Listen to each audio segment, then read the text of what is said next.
ini waktunya limit ya. Kita selesaikan sesuai waktunya Zoom ya. Iya, Pak. Iya, Pak. Oke, baik. Bismillahirrahmanirrahim. Assalamualaikum warahmatullahi wabarakatuh. Waalaikumsalam warahmatullahi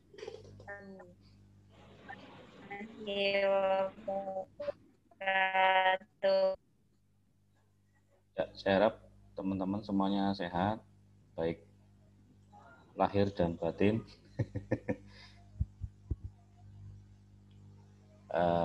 Di tengah kondisi yang masih serba sulit ya, meskipun ada beberapa kelonggaran, tapi kita harus tetap menjaga kesehatan, mematuhi protokol kesehatan ya, dan banyak hal yang positif yang bisa kita lakukan meskipun masih pandemi seperti itu. Nah, pada hari ini kita melanjutkan kembali pertemuan yang kemarin yang belum sempat dibahas secara sinkronus ya, langsung seperti ini meskipun dalam tatap maya melalui media Zoom. Untuk awal belum materi ya, tapi semoga teman-teman sudah mengikuti apa yang sudah saya sampaikan di e-learning. Itu sangat sederhana, tapi memang itu materi yang saya impor dari kelas sebelumnya ya, atau angkatan sebelumnya, karena materinya sama. Perubahannya hanya pada nanti di praktisnya ya, kerja praktisnya, yaitu ketika membuat laporan penelitian etnolinguistik seperti itu. Baik, untuk selanjutnya izinkan saya untuk membagi layar. Ini saya harap teman-teman ada ya mendengarkan, nggak mengghosting saya ya, istilahnya ghosting. Ya, tidak harus menyalakan kamera, kalau saya bebas lah, yang penting mendengarkan. Nanti ada informasi apa bisa kita dialog ya mengenai materi kuliah tentunya. Baik, saya akan membagi layar.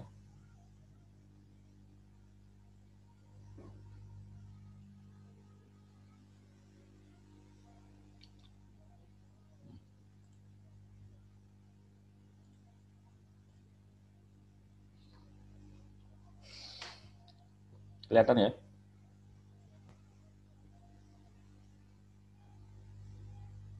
Ya, Pak, terlihat. Oke. Terlihat. Alhamdulillah sudah terlihat. Itu materi memang saya jarang membuat PowerPoint ya, karena apa namanya ya, nanti kerja 2 kali seperti itu ya. Baik, untuk materi kita kali ini akan fokus pada ke definisi, kemudian relevansi antara bahasa dan budaya, kemudian 7 nilai unsur budaya yang secara umum ya, kemudian nanti dispesifikasikan, dikerucutkan ke dalam masih mengenai 7 nilai unsur budaya, tapi fokus ke register etnolinguistik. Kemudian apa namanya, definisi setelah menyebut para pakar seperti itu. Kita menginjak ya, istilahnya kok menginjak ya, masuk gitu ya. Kita menginjak-injak begitu, ika-ika ke referensi dulu. Untuk referensi, buku yang sering saya pakai untuk buku dari luar itu Imam Baihaqi ya. Buku Imam Baihaqi itu judulnya Etnolinguistik, dari penerbit Surakarta, Cakrawala Media. Kemudian yang saya terbitkan sendiri, baik yang berupa diktat maupun yang ber-ISBN, yang etnolinguistik telaah multi perspektif, atau yang buku ajar ya, yang kemarin baru terbit. Mbak Novela sudah jadi ambil Mbak bukunya? Belum, Pak. Oh, belum. Tadi Belum ke waktu kampus, itu Mbak? mau saya ambil sama sudah Waktu itu mau saya ambil sama Kurnia, ternyata di lokernya Bapak sudah tidak ada. Oh iya, iya, ya. Itu kemarin saya pinjam ke ruang dalam, jadi di dalam, bukan di loker. Oh iya, Ya, Pak. ya, ya nanti saya sediakan di loker kembali. Nah, nanti juga ada giveaway lagi ya, kuis berhadiah seperti itu. Berarti ini hanya untuk Iya, Kurnia Pak. ya, bukan hanya untuk Kurnia ya ini ya. Kurnia belum dapat hadiah ya, Kur? Kemarin sudah, Pak. Oh, sudah dapat buku semua ya. Oke, berarti hari ini tidak ada kuis. Ada kuis tapi tidak berhadiah. Baik, kita lanjut untuk masuk ke materi bahwa etnolinguistik itu adalah bagian dari makrolinguistik ya. Makrolinguistik itu maksudnya hubungan ilmu bahasa satu dengan ilmu yang lainnya ya, sehingga dia makro, melihat sebuah bahasa atau suatu bahasa dari sudut pandang bahasa lain, kajian lain, maaf. Jadi makro itu maksudnya nanti bahasa bisa berkaitan dengan sosial, bisa berkaitan dengan budaya, bisa berkaitan dengan neurologi ya. Makanya ada istilah neurolinguistik.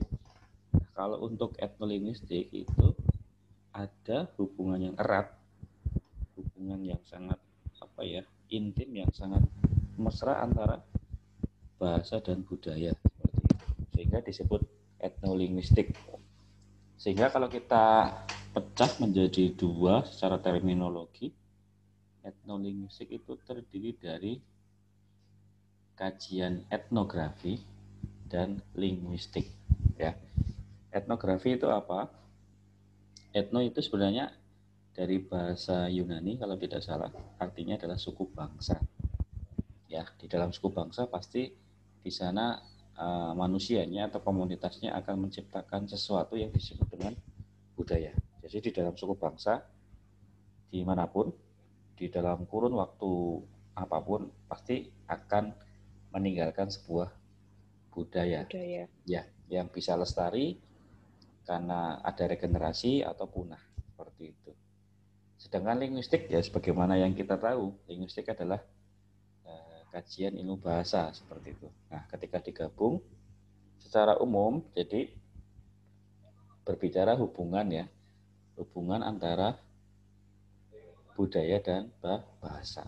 Tapi kalau boleh kita lihat di materi yang saya tampilkan di berbagai layar itu ya, ada yang mengatakan etnografi dan etnologi ya.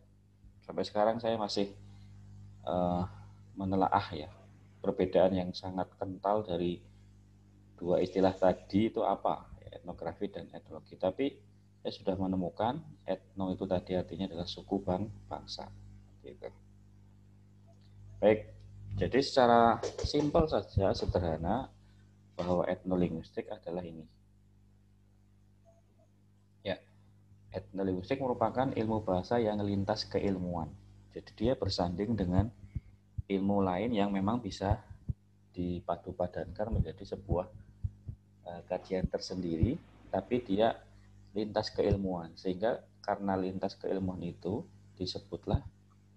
masuklah etnolinguistik itu ke makrolinguistik. Ya, makrolinguistik. Ya kalau mikro kan yang sudah kita tempuh waktu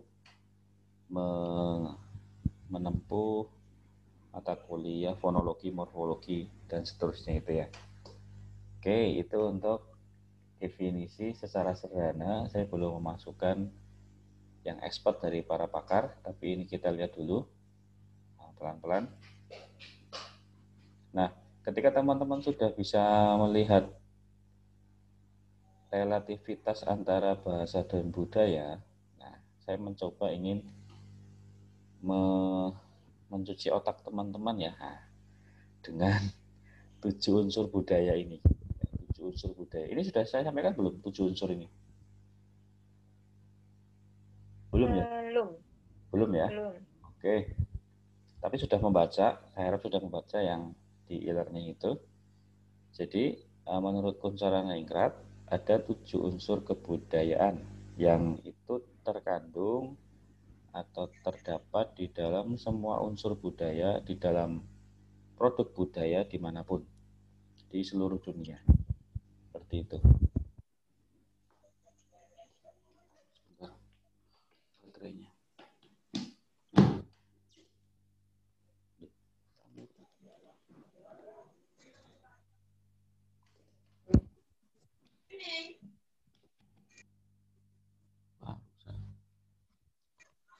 Bentar ya, ini apa namanya? Iya, Pak. Laptopnya. Terus ngecas.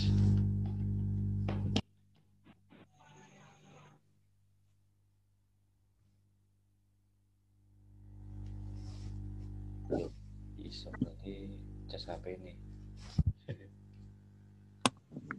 Oke.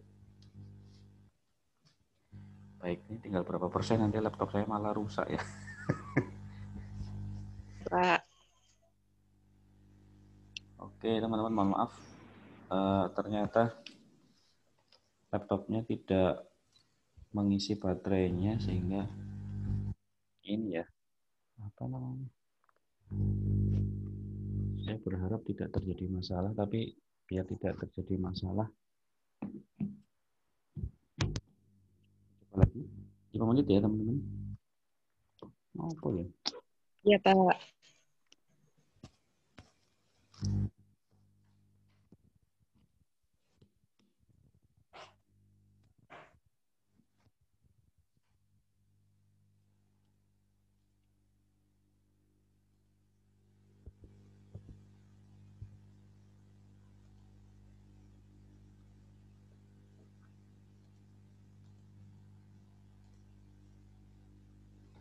Oke. Tapi mungkin nggak bisa cepat Bapak Ibu. Bapak Ibu. Mbak. Kebiasaan rapat dengan dosen-dosennya. Jadi Bapak Ibu. Baik, sampai mana tadi kita? Sampai ini ya, 7 nilai ini. Iya, Iya, Pak. Pak. Bahwa untuk 7 nilai ini semuanya pasti terdapat di budaya dimanapun ya yang ada di dunia ini. Ada 7. Kita acak. Yang pertama dari religi. Itu maksudnya yang berkaitan dengan sistem kepercayaan ya. Baik kepercayaan tradisional atau kepercayaan yang sifatnya mengikuti wahyu dari langit, dari Tuhan kita yang dibawa oleh Nabi dan Rasul. Ya, kalau kepercayaan itu berkaitan dengan yang kita kenal sekarang ini, animisme, dinamisme, apalagi aliran kepercayaan. Kalau agama langit atau samawi itu ya yang kita kenal, Islam, Nasrani, Yahudi, Hindu, Buddha, seperti itu. Nah, sementara kalau sistem organisasi kemasyarakat yang paling gampang, yang barangkali teman-teman ikut juga itu adanya Karang Taruna, PMII, yang apa itu NU itu, Muslimat NU, Banser, Ansora itu sistem organisasi kemasyarakatan. Sementara sistem pengetahuan ini produk budaya atau nilai budaya yang berkaitan dengan dinamisme pengetahuan yang dimiliki oleh masyarakat ya dalam satu komunitas itu. Misalnya pengetahuan tentang sistem tandur, panen, kemudian pengetahuan tentang apa istilahnya ya, membangun rumah. Pastinya kan orang lampau dengan orang sekarang berbeda ya pengetahuannya. Ketika membangun fondasi, orang dulu dengan orang sekarang, contohnya seperti itu pengetahuan. Jadi penggunaan akal sehat yang itu bisa minimal untuk bertahan hidup, survive ya seperti itu. Kemudian sistem mata pencarian hidup ini berkaitan dengan aktivitas baik tunggal maupun jamak yang dilakukan oleh komunitas masyarakat yang digunakan untuk bertahan hidup dari segi ekonomi, ya, sosial, dan sebagainya itu. Ya kalau di kampung ada petani, kebun, apalagi tukang mainan, tukang tambal ban seperti itu ya. Kalau di kota ada Iya, Pak. guru, karyawan, PNS, calo, copet begitu ya. Bisa bagian dari sistem pencarian hidup, pengamen, nah seperti itu. Sementara sistem teknologi ini berkaitan dengan sejarah teknologi ya. Dulu berkaitan dengan berkirim surat atau berkirim kabar ya. Dulu menggunakan jasa merpati ya. Dulu ada jasa merpati, kemudian surat menyurat, kemudian sekarang pakai surat elektronik itu atau email ya. Kemudian perkembangan telepon misalnya. Dulu telepon di rumah ada wartel, kemudian sekarang ada telepon sampai pada tahap yang telepon ini ya, ponsel pintar itu teknologi. Termasuk dulu dalam sistem buku ya, dulu menulis buku di daun lontar. Ini intinya dari tumbuh-tumbuhan, kemudian muncul istilah kertas. Bahkan dulu papan tulisnya ya bisa sangat sederhana, sekarang kompleks. Ada namanya smartboard ya, jadi papan tulis pintar ya, yang itu pensilnya juga pensil elektronik ya, istilahnya apa saya lupa. Begitu, itu sistem teknologi. Untuk bahasa nanti saya terapkan ke etnologistik. Sementara kesenian ini yang berkaitan dengan apa yang menjadi buah karya, apa yang menjadi kreasi oleh masyarakat yang sifatnya itu mengandung hiburan ya. Ada unsur rekreasi yang menikmati itu. Ya kalau di lokalitas Mojokerto ludruk ya, barongan, wayang kulit ada ya, wayang kulit Ya, mungkin jarang ya, tapi ada wayang kulit, terus seni tari, seni musik dan sebagainya itu. Nah, itu 7 nilai yang secara umum. Nah, kita tengok ke sini ya, ke gambar selanjutnya. Di situ ada sedikit perbedaan ketika salah satu unsurnya yaitu bahasa, dia menjadi di sentral tengah. Sementara 6 yang lain itu di sekelilingnya. Itu maksudnya apa? Jadi bahasa dia menjadi pisau bedah, ya, menjadi tombak untuk menganalisis ke-6 unsur yang lain.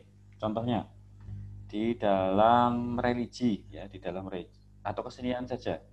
Di dalam kesenian, misalnya seni ludruk, ya, di sana ada panggung ludruk antar pemain melakukan diskusi yang atau bermain peran, entah peran apa di dalam ludruknya itu, pasti kan ada komunikasi ya, lisan.